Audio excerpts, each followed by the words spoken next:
Unforgettable stories out of Western Jamaica from the scrapbooks of Irate.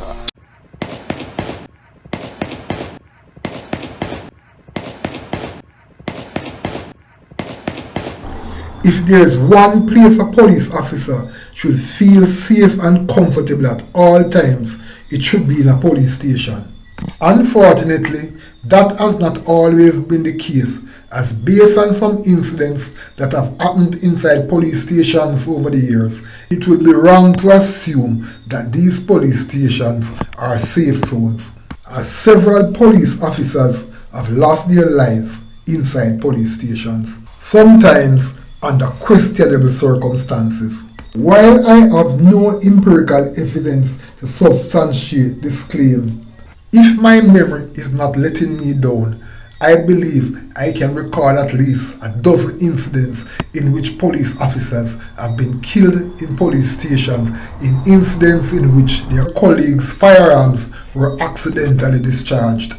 Additionally, there have been a few cases in which criminals or irate citizens have stormed police stations with stones and other missiles to settle grievances they may have had with police officers.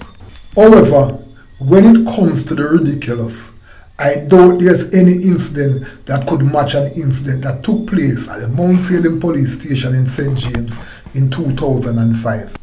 In that incident, a police corporal was brutally beaten by another policeman in a dispute over a glass of water. The policeman who was beaten subsequently died of his injuries.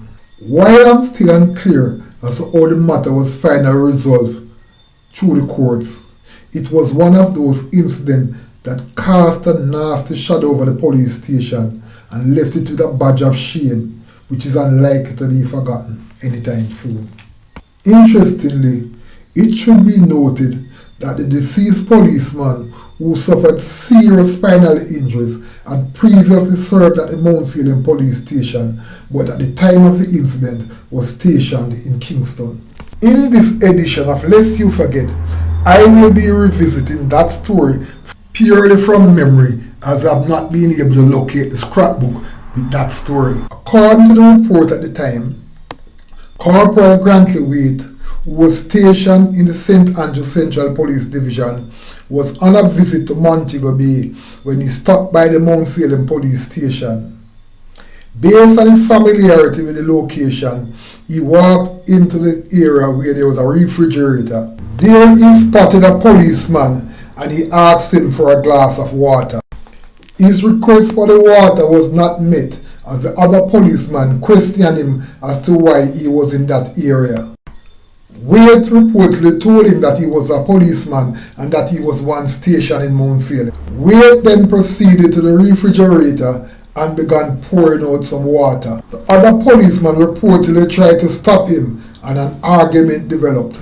The argument turned physical and Waite was badly beaten to the point of unconsciousness. When other police officers intervened, they recognized the badly injured Waite. They promptly rushed him to the Cornwall Regional Hospital next door. Because of the severity of Waite's injuries, he was airlifted to the Kingston Public Hospital, where he was admitted in a serious condition. At the time, he had lost movement in his hands and feet and was barely able to speak. The Police Federation condemned the incident, and Corporal Arthur Stewart, the chairman, said the organization was very concerned and would be making every effort to get to the bottom of what had happened, while at the same time seeking to ensure that the injured cop got the best treatment possible. Lucius Thomas, the then Commissioner of Police, promised to launch a top-level investigation into the incident and tasked Assistant Police Commissioner Norbert Grant to take over the investigation and treat it as a priority. The incident also attracted the attention of advocacy group Jamaicans for Justice, which condemned the incident, likening it to an incident in which an inmate of unsound mind, Michael Gill, was beaten to death inside a police station some years earlier.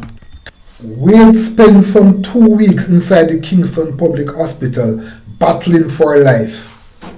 However, to the disappointment of Wade's family, friends and colleagues, who were all hoping desperately that he would have recovered from the beating and returned to a normal life, he died on November 16 of his injuries without ever making it out of the hospital.